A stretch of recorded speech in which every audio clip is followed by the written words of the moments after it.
You're listening to From the Midlands, the stories of people making a difference across the region. Our presenter is Gail Downey. Hello, and joining us on From the Midlands is Monica Fogarty, Chief Executive Officer for Warwickshire County Council. Monica recently won a major award for local authority chief executives, and she's here to tell us about that and tell us about her passion for Warwickshire. Hello, Monica. Hi there, Gail. So tell me what happened, how were you put in for the award? Was it a surprise and all of that? It was both a surprise and a bit of an embarrassment, really. I think not many people enjoy being the focus of attention, and particularly when you're in public services, it's quite difficult to be put into the spotlight like that. But I said, okay, I'm happy for you to do it. And the thing about the Municipal Journal Awards is that you are nominated by, not by yourself, but you're nominated by your peers or your staff or someone who thinks you've done a good job at something. So what really, what I found quite humbling was that this was the staff and the leadership team and the members that wanted to put me forward for it. So, that in itself was fantastic. If I'd never won, that in itself gave me a warm glow of knowing that, they thought enough about me or of me to put me forward for it. So that's how it works. It's a national award scheme, so it includes England, Wales and Scotland, and there are a range of awards, one of which is Chief Exec of the Year, and there are judging panels made up of other chief execs, people from private business and different disciplines, and they shortlist the entries, they come up with a list of finalists, and then they choose a winner. And this year it was Warwickshire. It was a real accolade for Warwickshire. And so, that in itself has generated such a sort of overspill of good feeling, because we're quite a low-key council. We don't go around shouting an awful lot about what we do very well, and we probably do ourselves a bit of a disservice because of that. But it was great for Warwickshire, but also for our partners that work so closely with us. So, and I've been surprised at the amount of attention and interest that it has generated for Warwickshire. Pleasantly surprised, of course, but really humbling. And tell me about your journey, because you're from an Irish family who lived in London. Some of you went back to Ireland and you went to university in Ireland. Yeah. What brought you to Warwickshire in the first place? I was born and raised in London, Irish parents, within a strong London Irish community. When my parents got enough money together, they sold up and they built a bungalow in the Republic of Ireland. So as children, we'd been over there every summer to stay with our grandparents. So, we all wanted to go and live in Ireland. So I finished, about 14 when we went there, finished secondary school with the nuns, convent educated, and then went to Trinity College in Dublin to do a bachelor's and a master's in business and economics. And then when I finished there, I came over to stay with my sister, who at the time was a social worker working for Coventry City Council. And this is a sort of a sequence of accidents, because I didn't really know a lot about local government in England, but she saw an advert for a management services officer with the City Council, and I applied for that and got it.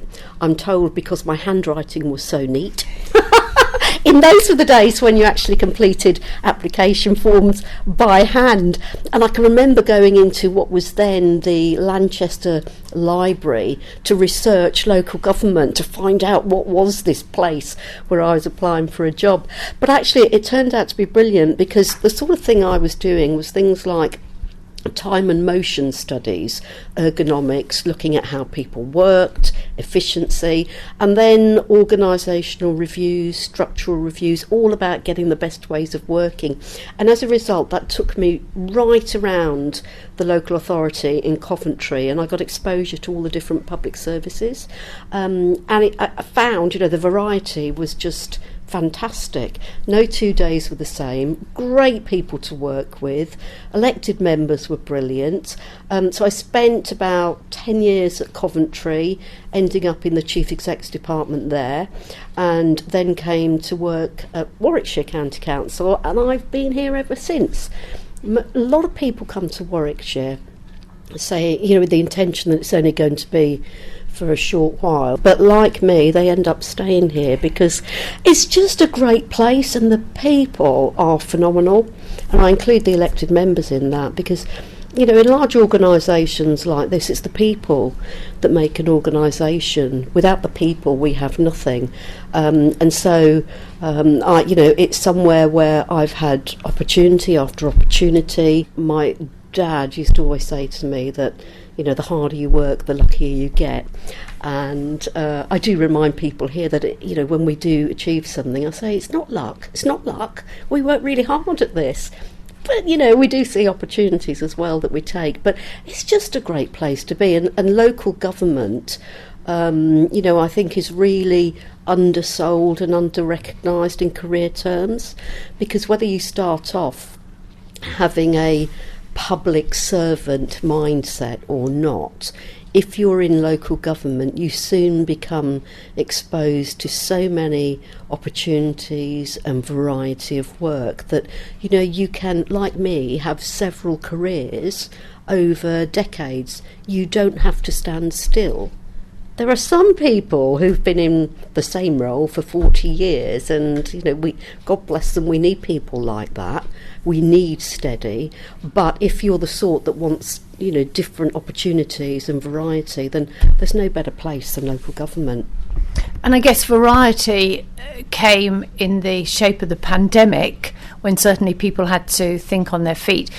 In the award entry, you were praised for the way that you pulled organisations together. And going back to people's thoughts about local government, often people think it's slow, lumbering, one organisation doesn't talk to another organisation and the vulnerable people fall through the cracks. But in the pandemic, you were praised for being able to pull people together. And again, our ability to do that was based on the strong partnerships that we had already built.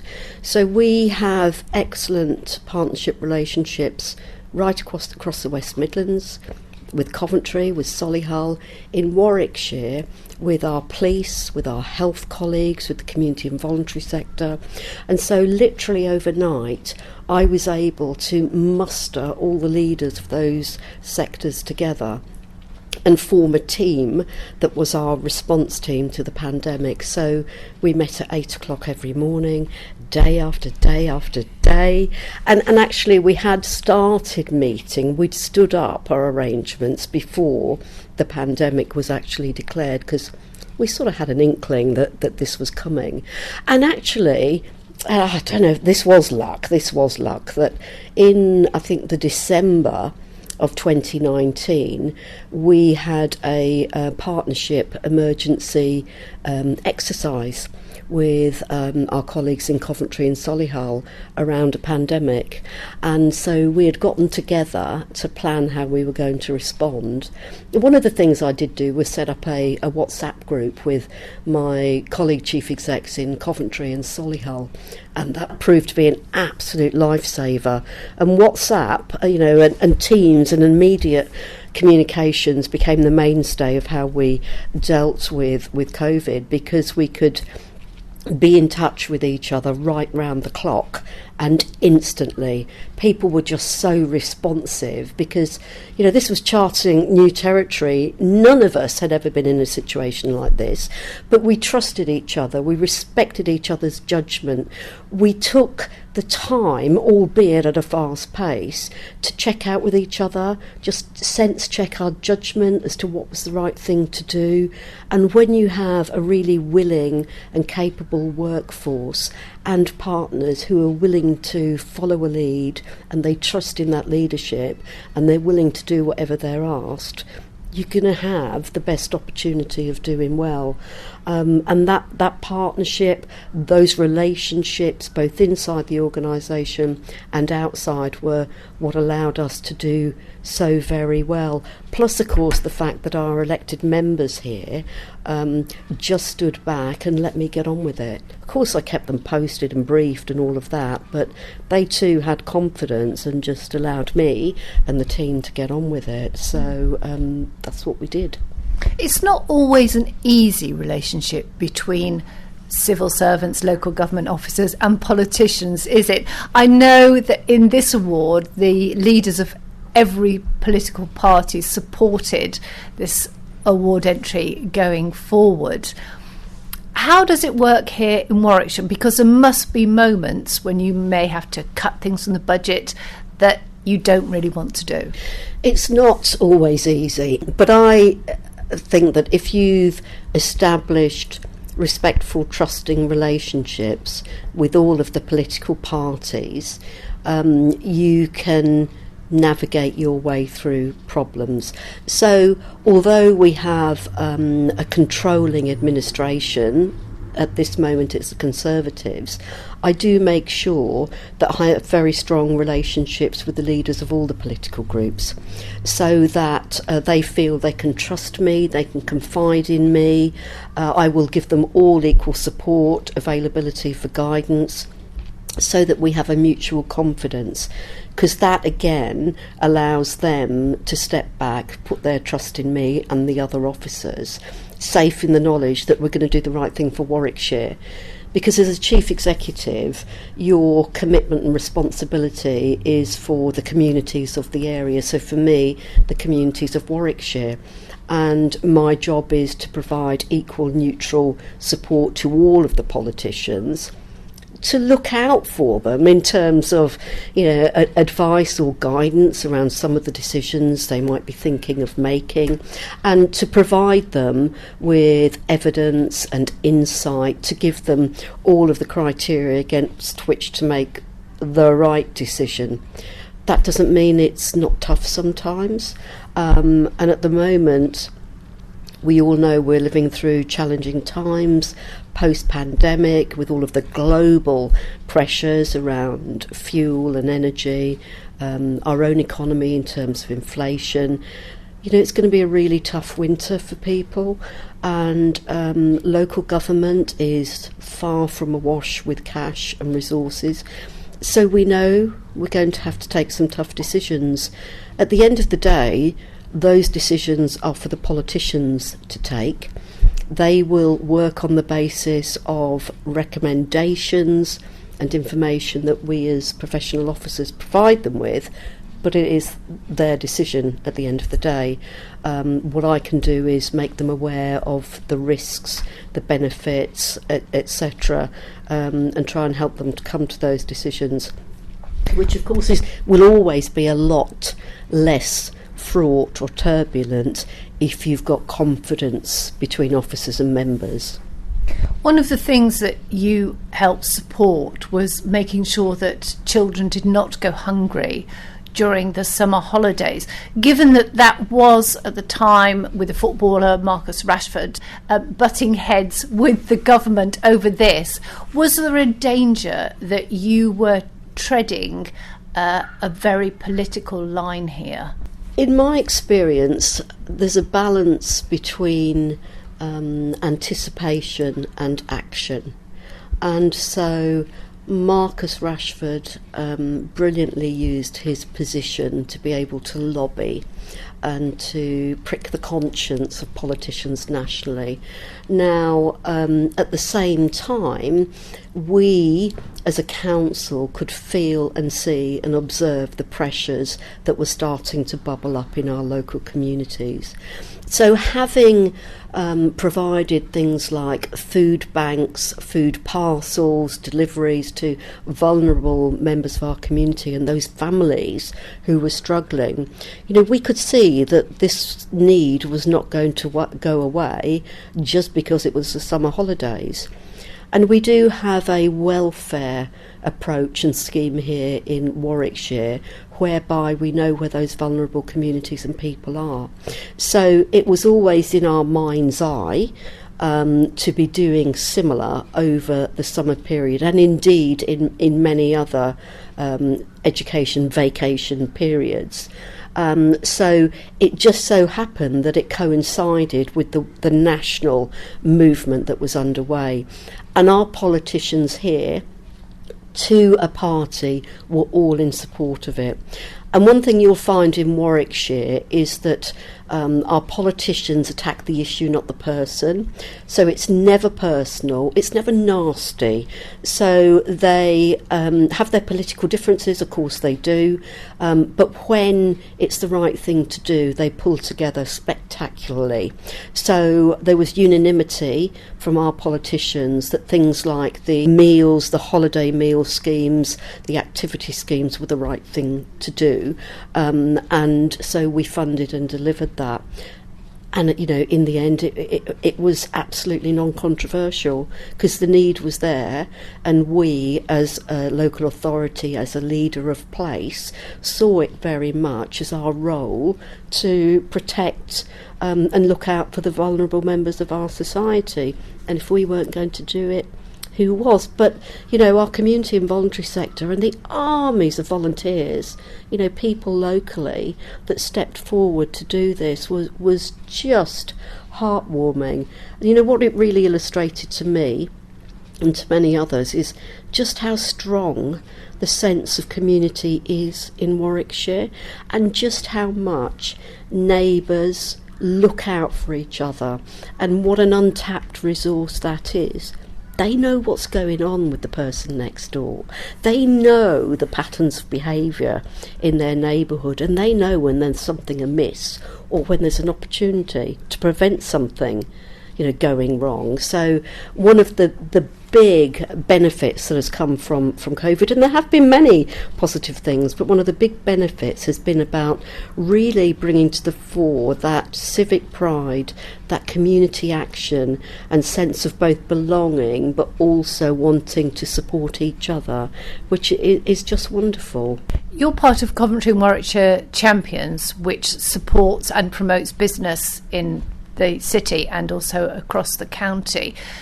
Do you feel disappointed that the government seems to have skipped over the Midlands, gone to support the great northern powerhouse? I mean, even the BBC skipped Birmingham and went to Salford. Oh, no, I think each region, sub-region, they have their own strengths and opportunities. And, the West Midlands and Warwickshire, Warwickshire's economy is a superpower economy, which is why, we are so attractive in working with our partners right across the West Midlands. The West Midlands has been hugely successful at bringing in inward investment, relocation of businesses into the area, creating jobs, and we in Warwickshire, we play a full role in that across the West Midlands as a whole. And indeed our response on the pandemic, we joined up with the West Midlands to make sure that we brought the might of a bigger region to bear. But in terms of business, the champions, Coventry and Warwickshire are absolutely wedded to, so the local authorities are wedded to the Coventry and Warwickshire footprint, because we recognise that we have an economic geography that spreads right across Coventry and Warwickshire in terms of business location, in terms of the attractiveness of our economy to investors, in terms of travel to work patterns for all of our residents. And so it makes much more sense for us to move as one economy. And similarly, in terms of education and our health footprint, we are as one. So increasingly we do so much more as one Coventry and Warwickshire, which is absolutely what Coventry and Warwickshire Champions is about. Because if a business investor into Warwickshire is good for Warwickshire, it's also good for Coventry, and vice versa. So, going back 10 years, people would probably have seen Coventry and Warwickshire as competitors, rivals. That is very different these days. We are, absolutely together as one in working to, make the most of our economy, attract business, and that's what Coventry and Warwickshire Champions is about. It's about promoting Coventry and Warwickshire and making the most of your position, if you are in a position of influence, to say something good, to do something good for Coventry and Warwickshire, and to attract more investment equals more employment, equals quality jobs, equals better life chances for everyone within Coventry and Warwickshire. So it's a fantastic network, and it's a fantastic economic powerhouse for us in Coventry and Warwickshire. I'm going to read to you some of the things that people have said about you, some adjectives and some thoughts that went into the award entry. Let me read those to you first. Here we go.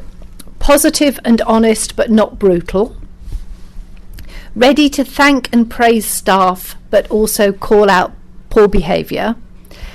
And one from the Chief Constable of Warwickshire Police: one of the most inspirational and inclusive leaders I have had the privilege to work with and alongside. Where do those qualities come from? Oh, it makes me blush hearing that, but I think I'm comfortable in my own skin, and perhaps it takes a number of years to get to that position where you can be truly yourself and authentic in the workplace. First and foremost, I'm a human being, and I'm of the view that it is okay to show vulnerability, to openly share and expose my thinking, knowing that I won't always get it right. Sometimes I come up with some daft ideas or say the wrong thing, but actually by being myself, it gives others permission to be themselves as well. And I find that you get the best from people if they are comfortable and secure in being able to share their thinking and to be open and honest, and confident that the people they're working with are of the same sort of mindset. So again, it's about investing in relationships, being natural, being yourself, recognising, I recognise that I'm fallible, but if you put other people at ease, it allows them to relax and to give of their best. And I have found that to be the single most influential factor in building good relationships. So not pretending to be anything that you're not. And people seem to really like that. If I don't know the answer to something, I'll say, I don't know the answer to that, but I will think about it, or I'll check out what some other people think. Or, I will ask questions rather than assuming that I've always got the answers, because I don't always have the answers. And generally, you'll build an approach to the right outcome or direction by a collaboration of ideas and thinking. So the more you can put people at ease and give them permission to be themselves, the more people want to work in a team. And if you can spread that culture through an organisation by example, it means that people feel more confident and comfortable working in that way. I will talk to anyone within the organisation, and some of that is just because I love talking to people, and I'm quite nosy. Some people would dress that up as being curious, but I'm just quite nosy, and I like to know what's going on with people. So I will talk to people, and they seem to want to talk to me, and they like to know what's going on. I like to know what's going on. They like to share things. I'll share things. And so you build this openness, the open culture, whereby people feel free to speak their mind. And having that ability to, get information and insight from all corners of the organisation and the county through partners means that, very often I can have quite a good reach and feel for what's uppermost in people's minds, what's really troubling the organisation or communities. And that is so rich and so valuable in terms of being able to join the dots and put together the pieces to form solutions or directions of travel that actually people will feel that they want to go along with. So again, it's about relationships and people, and I think just being a relaxed, authentic leader where what you see is what you get. Monica Fogarty, thank you very much. Thank you, Gail. Thank you. You've been listening to From the Midlands, a Whirlwind production.